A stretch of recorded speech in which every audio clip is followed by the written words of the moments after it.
Abrimos nuestro tiempo de actualidad, de tertulia de actualidad política. Hoy nos fijamos en las declaraciones de la presidenta del Gobierno, Uxue Barkos, en el foro SER Navarra, en el que se ha referido, entre otras cuestiones, a la modificación de la ley de símbolos. Y nuestra mirada también nos acerca de nuevo a Cataluña. ¿Qué va a pasar ahora en Cataluña después de las elecciones? ¿Deberá o no dimitir Artur Mas? ¿Será o no investido presidente? Bueno, veremos a ver qué opinan nuestros colaboradores. Hoy damos la bienvenida, además, por primera vez a nuestro programa, al periodista Jesús Barkos. ¿Qué tal, Jesús? Bienvenido, buenas tardes. Muchas gracias. Gracias por acompañarnos. Gracias. Un placer que nos acompañes y nos ofrezcas tus análisis. Un placer mutuo. Como buen experto de actualidad, ¿verdad? Y, bueno, pues buen analista, ¿no?, de todo lo que está sucediendo, tanto en Navarra como en el resto del país. Si puedo dar la mirada comunicativa o periodística, pues encantado. Seguro que sí. También damos las buenas tardes, en este caso a Luis Serrato, a mi derecha. ¿Qué tal, Luis? Bienvenido, buenas tardes. Vaya, ¿qué tal? Gracias buenas tardes. Por estar de nuevo con nosotros. Y José Javier Echeverría también nos acompaña. ¿Qué tal, José Javier? Muy bien, muy bien. Bueno, pues apasionados con todo lo que está sucediendo, muy especialmente en Cataluña, pero antes nos vamos a fijar en las palabras de la presidenta del Gobierno, Uxue Barkos. En el siguiente vídeo resumimos el contenido de la conferencia que ha ofrecido esta mañana. La reforma de la ley de símbolos que permitiría ondear la Ikurriña en Navarra ha sido defendida hoy por la presidenta Barkos. La Ikurriña, amén de la comunidad, la bandera de la comunidad autónoma del País Vasco, es también y además un símbolo muy querido por muchos navarros y sentido como propio, al igual que la bandera de Navarra. Y esta es una realidad con la que tenemos que aprender a convivir. Sobre el euskera, poniéndolo en el lugar que le corresponde, y es el reconocimiento de que es la otra lengua de Navarra. Después de las elecciones catalanas, Barkos pide diálogo urgentemente. Exactamente eso que no se ha producido en los últimos años con respecto a Cataluña y fundamentalmente desde el Gobierno central.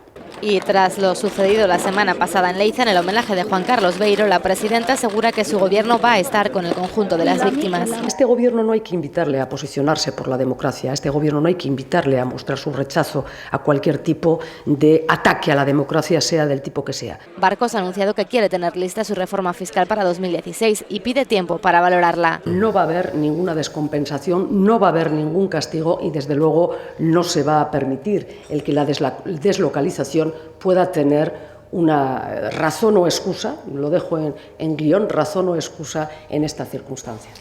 Y asegura que Navarra tiene que estar en el tren de alta velocidad, asunto en el que discrepa con sus socios de gobierno. No ha sido este gobierno quien ha paralizado el desarrollo del corredor cantábrico mediterráneo, ha sido el gobierno central, es que a veces nos olvida. Ha sido el gobierno de Mariano Rajoy. Mantiene la apuesta del Ejecutivo para revisar el PAE y respecto al Canal de Navarra asegura que no se trata de paralizar ni retrasar, sino de analizar algunas actuaciones como el sistema de financiación. Bueno, diversas cuestiones, los temas más candentes de la actualidad, ¿no? ¿Con qué nos quedamos, Jesús, en este caso? Bueno, yo creo que hay imágenes que nos recuerdan, por ejemplo, a ese momento de tensión que vivió la presidenta hace unos días en Leiza, cuando se enfrentó a las palabras críticas de la vida de Juan Carlos Beiro. También en el capítulo político, esa ley de símbolos. ¿Qué extraemos de esa conversación? Bueno, supongo que tuvo que ser desagradable y un momento duro. El hecho de recibir esa especie de reprimenda o de reproche, pero el caso es que acudió y está recibiendo críticas si no va o si va y entonces se encuentra con una contestación. Por parte del tema de la ley de símbolos, yo me quedaré con un sustantivo, que es la realidad que ha destacado ella de buena parte de Navarra, que sí siente efectivamente la Ikurriña como algo propio, como un símbolo querido, y por tanto una ley que pueda modificar en clave más incluyente, que traslade a los municipios en su diferencia constitutiva, ¿no?, en su panorama tan diferente dentro de Navarra, que traslade esa posibilidad de que la Ikurriña ondee sin mayores conflictos, bueno, pues forma parte de esa compleja diferencia que existe en Navarra, pero que hay que saber manejar y que a lo mejor, bueno, pues al cabo de un tiempo podemos resumir que la convivencia pues está encajando. ¿Cómo manejar esa situación, ¿no? En este caso, por una parte de la población que se puede sentir representada por la Ikurriña y otra parte de la población que discrepa de esta opinión y que pretende, bueno, pues que se mantengan las banderas hasta ahora oficiales en los ayuntamientos de las distintas localidades? ¿Cómo casar ambos intereses? Labor no fácil, ¿no?, para el gobierno. Para nada, porque además En este caso lo que es aplicable es una ley de símbolos que nadie la ha tocado hasta el día de hoy, está en vigor, y por tanto conciliar ahí los intereses de ambas partes va a ser muy complicado, ¿no? Yo creo que también cada bandera tiene una significación no solo política, sino también histórica, ¿no? Entonces yo creo que ahí hay que atender un poquito, hay que echar marcha atrás, hay que reflexionar un poco, ver cuando Uxue Barkos dice, no, hay una mayoría, bueno, no sé si ha dicho un buen grupo de personas o de gente que estarían a favor de esa bandera, pero habrá otro grupo que no, ¿no? Entonces, yo creo que aquí lo que tiene que haber es diálogo y sobre todo lo que se haga, pensárselo muy bien. Diálogo partiendo del propio gobierno, ¿no? De las cuatro fuerzas, que deberán consensuar también una posible reforma de la ley de símbolos en esta dirección que plantea la presidenta o en otra. ¿Crees que puede ser un motivo de disensión entre los partidos que conforman el cuatripartito, José Javier? Hombre, ¿no? Yolanda Barcín, Uxue Barkos hizo un pulso en su momento que lo ganó y era que las cabezas visibles de los partidos políticos no estuvieran en el gobierno. Entonces yo cuando se habla de gobierno cuatripartito yo ya lo empiezo a poner sobre matiz. Es decir, yo entiendo que es mayormente un gobierno monocolor con cierto apoyo parlamentario. Eso tendríamos que empezar un poco a visualizar el liderazgo mayor de una línea ideológica dentro de ese gobierno. Monocolor de Geroabay, ¿te refieres? Sí, o del PNV, vamos a llamar a cada cosa por su nombre. Y entonces a partir de ahí, bueno, pues yo creo que el resto de partidos tienen más maniobra por su mayor implicación dentro del gobierno para pues posicionarse en contra de aspectos más puntuales como puede ser este. Yo sí que entrando a la profundidad de este tema, creo que es que si solo se hace con la ikurriña, al final los que han criticado que con la ley de símbolos se excluya la ikurriña van a ir con la misma filosofía que otros. Yo, por ejemplo, puedo aspirar a que en determinados ayuntamientos esté presente la bandera republicana.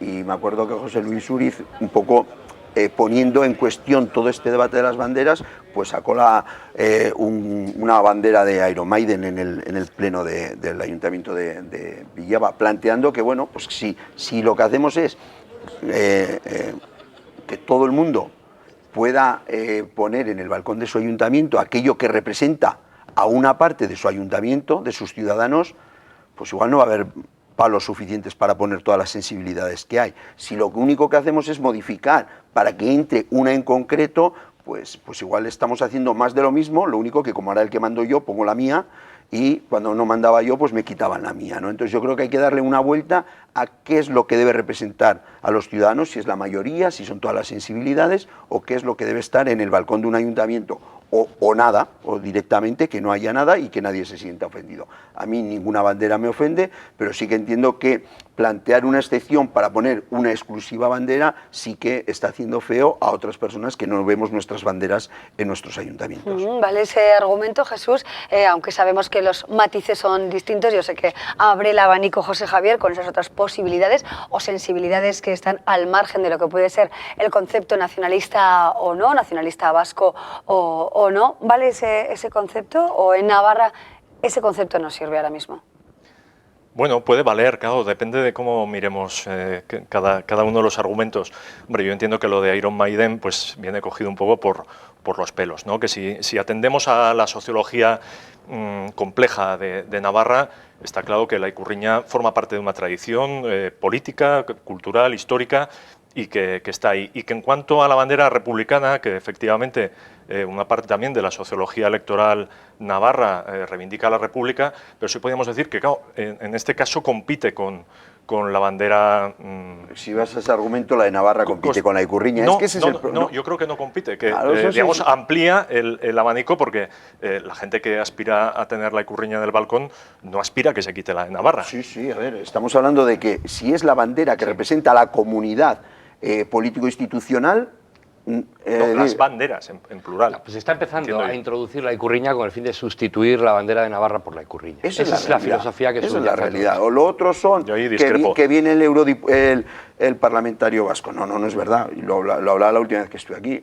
Yo entiendo que son subterfugios que para evitar que que te se penalice, refiere José Javier, que por te si alguien penalice. no le Sí. sigue, no es excusa, sino el planteamiento, el argumento que dio el alcalde Joseba Sirón cuando en el balcón de la Casa Consistorial el 6 de julio se colocó la ikurriña, ¿no? Eso es lo que hay que tener bueno, claro. pues el argumento era que había parlamentarios del País Vasco, Entonces ¿no? yo entiendo que para evitar que se te aplique una ley, bueno, pues busques ahí una especie de trampita o lo que sea, bueno, pero lo que está claro es que lo que hay detrás es una decisión que puede ser respetable, es decir, que hay gente que considera que, bueno, pues que Navarra pertenece a una entidad institucional más amplia que es Euskal Herria, Euskadi, o llámalo como quieras, y eso se visualiza o se simboliza con la Sí, ikurriña. Pero no sustituyó a ninguna, no sustituyó a la bandera y al revés. Joseba Sirón hizo unas declaraciones... Es un cambio institucional totalmente. Creo recordar en El País que decía que ampliaba, el número de símbolos. Pero a la par, o sea, ¿tú entiendes que es que aquí hay dos comunidades o hay una comunidad que agrupa a otra comunidad? Bueno, él dijo que estaban ya todas las sensibilidades reconocidas. La mía no estaba la bandera republicana. Bien, y no estaba la pero bandera cosa que gay teniendo del Bildu colectivo era una gay, no novedad estaba la en el bandera discurso. morada de los feministas.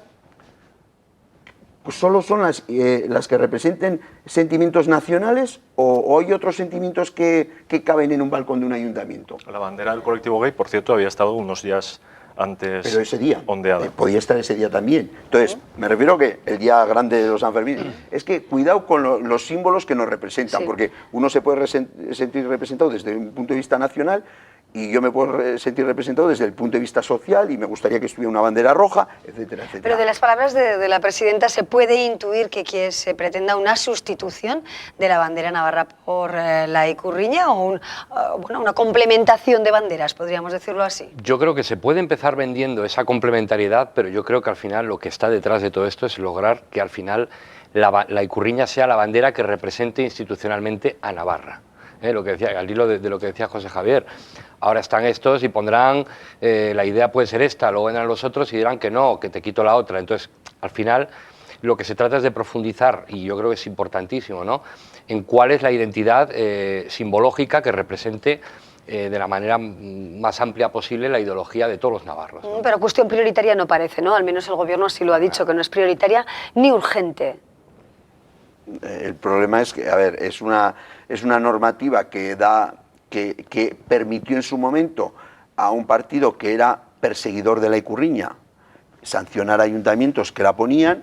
Entonces, bueno, pues lo único que va a ocurrir es que no va a haber prisa en modificar, lo que sí que va a haber prisa es en no aplicarla, es decir, no se va a aplicar y punto. Entonces, si no se modifica o no la parte sancionadora, si no se aplica, da igual que se modifique o no se modifique. Los ayuntamientos van a saber perfectamente que estando gobernando quien está gobernando, la ponen y no van a tener la repercusión económica sancionadora que podían tener cuando gobernaba Lo más Upyd. grave es que pudiera haber sanciones. Eso. Si eso no se aplica, no va a haber problema. La presidenta habla de aprender a convivir y la convivencia también será pues el marco de nuestro siguiente tema, otra palabra clave me parece ahora mismo en Cataluña, donde según algunas versiones, algunas miradas, se ha producido una importante fractura social con esa sociedad dividida a favor del independentismo y por otro lado a favor de la unidad de España. Bueno, ¿cómo veis el proceso actual? ¿Qué va a pasar ahora después de los resultados? ¿Qué va a pasar con Artur Mas? ¿Tendría que dimitir el presidente de la Generalitat, Jesús? Yo entiendo que no tiene que dimitir porque al final su formación, Junts pel Sí, ha ganado clarísimamente las elecciones. Él, es verdad, bien es cierto que iba en el puesto número 4, que se presentaba Raúl Romeva, pero digamos sobre el tapete estaba ya la posibilidad de que él en el momento dado asumiese de nuevo las riendas de la Generalitat. La posición de la CUP, esa es lo que complica el tablero. De todas maneras, tengo la impresión de que la CUP va a presionar, pero a partir de este momento y con la imputación también de Artur Mas y una cierta presión del soberanismo de guardar sus equilibrios internos, la CUP puede apostar fuerte, Artur Mas puede también echarse un paso atrás, pero bueno, entiendo que habrá también una cierta responsabilidad porque sería para sus propios intereses dinamitar un resultado que, si bien no óptimo, ha sido positivo. Sí, lo más lógico sería que Artur Mas dimitiera, que dejara pues el primer plano político. ¿Comprendéis por otra parte, Luis, la imputación 10 meses después de la consulta del 9N? Yo creo que más que dimitir, yo creo que Artur Mas lo que tiene es que empezar a buscar trabajo, otro trabajo. Yo creo que él mismo se ha colocado en un callejón sin salida en el que ahora mismo ya no sabe cómo salir y la única solución ha sido, pues sí, celebrar estas elecciones, a ver qué pasaba y ahora yo creo que ni él mismo sabe lo que va a hacer, ¿no? Hombre, sí que es cierto que respecto de los 10 meses después, sí. bueno, aunque se pueda justificar que ha habido una labor investigadora bastante exhaustiva, lo cierto es que sí que se produce la imputación 2 días después, ¿no? Lo dejo ahí, ¿no? Yo creo que en la historia de este país las hemerotecas nos dicen que en momentos políticos cruciales pues han salido resoluciones judiciales en un sentido o en otro, No obstante, yo creo que sí, que es cierto que ha habido una actividad investigadora, ahora se le imputan varios delitos y bueno, es la primera fase, no significa que esté condenado, pero yo creo que en general todo su proceso soberanista está abocado al fracaso, no más allá del derecho de autodeterminación o a decidir, que se puede hacer por los cauces que se creen, pero no de la manera que lo está haciendo. ¿Qué radiografía haces de todo este proceso, ¿no? Hay quien considera que han ganado los separatistas, hay quien no. Oriol Junqueras ha dicho que está claro que bueno, pues los independentistas son los que han triunfado. Asistimos, por ejemplo, a la debacle del Partido Popular, al triunfo en cierta medida de Ciutadans. ¿Cómo lo ves, José Javier? ¿Qué va a pasar en Cataluña? Yo tengo una teoría clásica sobre los nacionalismos, ¿no? Yo considero que el nacionalismo o la religión han sido inventos que han utilizado los ricos para que los pobres luchen en sus guerras. Entonces, un señor que está ahí labrando en su tierra, que le da igual que mande un catalán, que mande uno desde Madrid, él va a seguir igual de explotado trabajando la tierra de otro, pues le hablan de una bandera, le hablan de una religión para pelear en la guerra que tienen los dos señores feudales, trasladémoslo a la actualidad. Al final esa es la versión histórica, la tradicional, y hay otro nacionalismo anticolonialista, ¿no? Que sería la CUN en este caso. Es decir, si nosotros analizamos lo que ha ocurrido es que Artur Mas, en una huida hacia adelante, porque veía una pérdida de poder, es decir, iba a desaparecer, si él se hubiera presentado como Convergencia a unas elecciones autonómicas puras y duras, él pierde el gobierno, él se va a la oposición. Y entonces coge la bandera catalana, la estrellada que nunca había utilizado, y esta es la bandera que me va a permitir a mí seguir en el poder, seguir mandando y seguir haciendo políticas de recortes,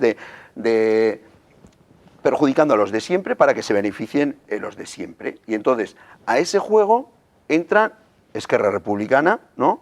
y le hace el caldo gordo y entra en una batalla, ¿no? que nos la venden como un plebiscito. Es que hay que remitirse a por qué se hacen estas elecciones. Estas elecciones, como el Tribunal Constitucional prohíbe que se haga un plebiscito en Cataluña, pues dicen, bueno, pues vamos a hacer lo que hablamos, un subterfugio. Vamos a convocar unas elecciones en las que no nos presentemos los partidos políticos, sino plataformas independientes en las que se diga, el voto sea, vote a este partido no porque vota a Esquerra Republicana o Convergencia, sino porque vota a favor de la independencia. Y eso es lo que se vendió. Y esa fue la campaña. Entonces, que era plebiscito. No contemos los parlamentarios que va a sacar Convergencia o los que va a sacar Esquerra Republicana, sino cuántos votos se dan a una candidatura que significa que usted, si nos hubieran dejado votar un plebiscito, hubiera votado que sí. ¿Qué ocurre? Que va y pierden. Es decir, no ganan los votos a favor de las candidaturas que en un plebiscito hubieran significado sí contra no, sino que quedan segundos. Y como el que es tramposo hace trampas, pues dice, no, aquello que yo planteaba, aquello que me justificaba este adelanto electoral, me olvido y ahora vuelvo a hablar en clave elecciones parlamentarias. Y entonces ya no cuento los votos, sino que cuento los parlamentarios. Y estoy legitimado. Y por eso vuelvo que la CUN, espero que con su discurso anticolonial, más que nacional feudal, lo que plantee es, yo creo la independencia de Cataluña para defender al agricultor catalán, me da igual que me manden en Madrid y tal, porque yo vivo en contra de las políticas neoliberales de Bruselas.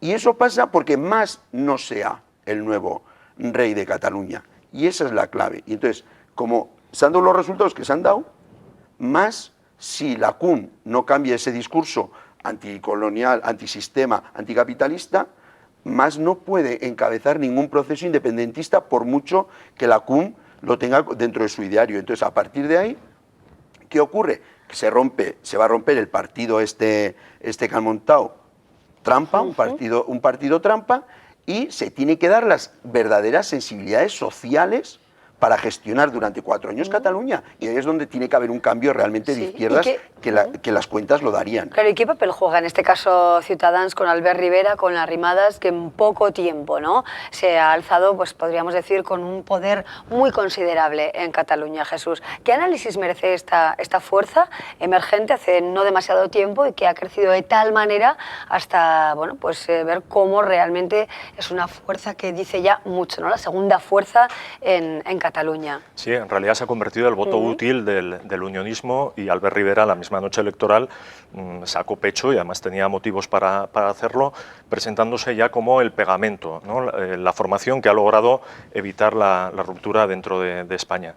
Y eso, en clave de elecciones generales que están a la vuelta de la esquina, creo que les puede aportar muchos votos, porque la figura de Rajoy sale absolutamente desgastada de estos comicios catalanes, porque el Partido Popular tiene también fallos estructurales importantes después de 4 años, tiene una contestación interna. Yo, desde luego, ayer era un espectáculo ver a Esperanza Aguirre con una chaqueta naranja paseándose por las calles de Madrid, ¿no? Esperanza Aguirre, una persona que no da puntada sin hilo, ¿no?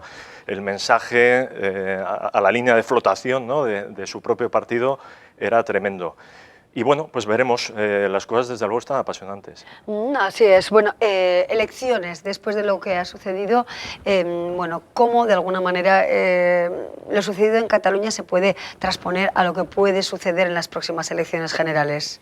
Pues ¿puede ser un test importante lo que hemos visto este domingo?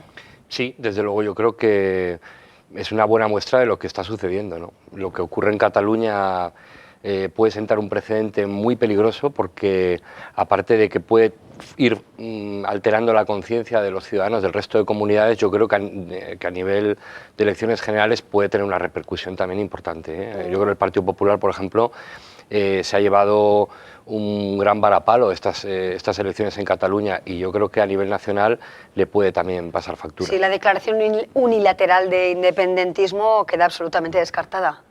Sí, yo creo que no, porque los que realmente se creyeron el proceso plebiscitario lo han perdido. O sea, los que han sido coherentes, que en este caso yo creo que fue la CUN el que sí que ha sido coherente con una idea de decir, voy a ver si consigo más votos a favor que en contra, han reconocido que han perdido, o sea, que no hay más catalanes. Lo que es muy grave es plantearse un planteamiento independentista con tan poca diferencia, porque ha ganado, en teoría, ese plebiscito, ha ganado el no a la independencia, pero es que aunque hubiera habido 10.000 votos más que hubieran variado y hubiera sido diferente, o sea, plantear la independencia de un territorio con un 50%, 48, 52, 52, 48, eso es lo absurdo de un planteamiento en este sentido. Es decir, ¿qué ocurre con ese otro porcentaje que no quieren? Se tienen que ir de ese país, tienen que... Eso es lo grave de estos planteamientos. Se impone el diálogo de todas formas, ¿no? Vemos una sociedad cada vez más polarizada, ¿no? Con casi media sociedad que piensa de una manera, media que piensa lo contrario, ¿no? Desde luego el diálogo entre fuerzas diferentes parece que se impone. También se ha dicho aquí en Navarra que los partidos han mirado de esta manera, ¿no?, el proceso soberanista catalán. Sin diálogo no parece posible ya, bueno, aunar esfuerzos en pro de la ciudadanía, que se supone para eso trabajan nuestros representantes, ¿no, Jesús? Yo creo que están abocados a una negociación que desde luego hasta después de las generales no habrá movimientos. Es un panorama también complicado porque desde luego yo creo que los que han perdido son los partidarios del statu quo. Incluso el PSC o las terceras vías, Unió ha desaparecido del Parlamento. El PSC ha aguantado los muebles, sí, pero ha perdido apoyo, y desde luego si hacemos una comparativa con los últimos años es una formación, bueno, pues con una tendencia clarísima a la baja. Pondría un matiz, José Javier, habría que quizás analizar qué porcentaje de votos de Catalunya Sí que es pot en un plebiscito podrían ser independentistas, pero en todo caso, como bien dices, yo creo que en el propio soberanismo es consciente de que con un 50, un 51 es un techo demasiado bajo y que está pensando más en una acumulación de fuerzas de cara a ir fuerte a esa futura negociación. Bueno, pues aquí lo dejamos, diferentes visiones del panorama catalán y también del panorama navarro, hoy con Jesús Barcos, Luis Arrató y José Javier Echeverría. Muchísimas gracias a los tres por haber pasado parte de la tarde con nosotros en Navarra Televisión, aquí en nuestro programa. Gracias y espero que nos volvamos a encontrar muy pronto. Nosotros vamos a hacer ahora una breve pausa y seguiremos con otros contenidos. Dejaremos de un lado la política, aunque por cierto esta noche tendremos el debate cara a cara, el programa de entrevistas cara a cara con Roberto Cámara y el recién elegido presidente de Unión del Pueblo Navarro, Javier Esparza. Así que no se lo pierdan esta noche. Ahora sí va a la pausa y seguimos.